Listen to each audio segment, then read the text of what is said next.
Setiap tetes hujan yang jatuh sebenarnya adalah pesan yang sering kali tak kita baca. Kita hanya tahu saat kita membuka mata, atau mungkin saat kita terbangun di tengah malam oleh suara gemuruh yang semakin dekat. Tiba-tiba, Sumatera sudah penuh air. Rumah yang tadinya hangat, jalanan yang tadinya ramai, dan hidup yang tadinya tertata rapi, semuanya langsung diacak tanpa izin. Rasanya seperti dunia yang kita kenal tiba-tiba berubah jadi asing. Saat air mulai naik, masuk tanpa permisi ke ruang tamu, ke kamar, ke tempat di mana tawa dan cerita kita tersimpan, wajar kalau kita merasa takut. Wajar kalau kita marah. Wajar kalau kita berteriak dalam hati dan bertanya, kenapa harus begini? Kenapa harus kita? Semua perasaan itu manusiawi. Mengakui rasa takut, rasa lelah, dan rasa bingung itu bukanlah tanda kelemahan, tapi justru langkah pertama untuk menjadi lebih kuat, karena yang paling penting bukanlah untuk tidak merasakan apa-apa, tapi untuk tidak berhenti hanya karena perasaan itu ada. Kita boleh terdiam sejenak, tapi setelah itu kita harus kembali melangkah. Di tengah kekacauan, di saat semua terasa abu-abu, coba kita lihat sekeliling kita lebih dekat. Lihat bagaimana tenggen-tenggen asing yang tidak pernah kita kenal sebelumnya, kini menjadi sahabat yang paling diandalkan. Orang-orang yang tadinya hanya sekadar tetangga, tiba-tiba menjadi keluarga yang ikut menjaga barang-barang kita, yang ikut memastikan kita aman. Banjir mungkin telah mengambil banyak hal harta benda, kenangan, rasa nyaman, tapi di sisi lain, ia juga mengenalkan kita pada sisi terbaik dari kemanusiaan. Solidaritas yang muncul bukanlah sesuatu yang direncanakan.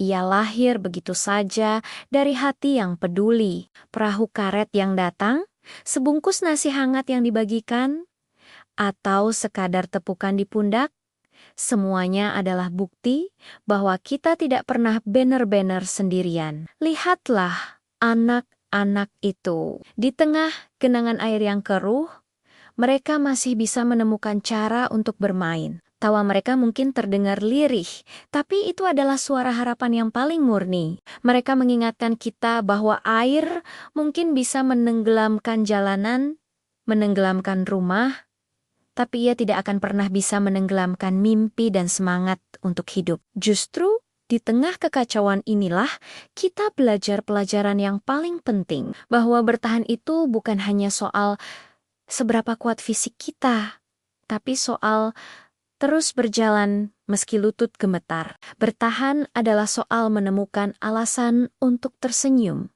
bahkan ketika air mata belum sepenuhnya kering. Perlahan, saat air mulai surut dan menyisakan lumpur tebal di mana-mana, perjuangan belum berakhir.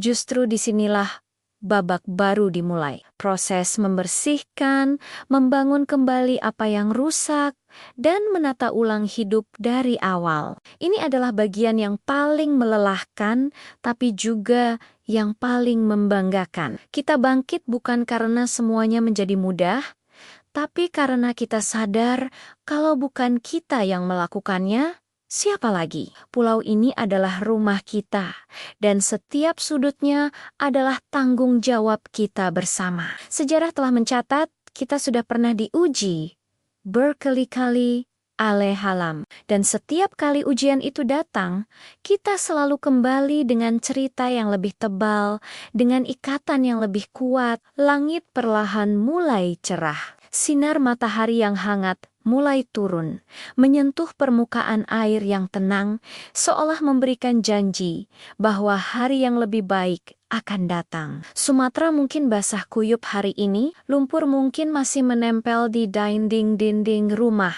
tapi semangatnya tetap kering, tetap menyala terang, seperti api yang tak pernah padam. Dan kamu yang mendengarkan ini, kamu yang telah melewati semua ini, kamu masih di sini. Itu artinya, harapanmu juga masih hidup. Teruslah berjalan, karena setiap langkahmu adalah bukti kemenangan. Terima kasih sudah menonton, tetap kuat, dan jangan lupa untuk saling menjaga. Sampai jumpa di video selanjutnya.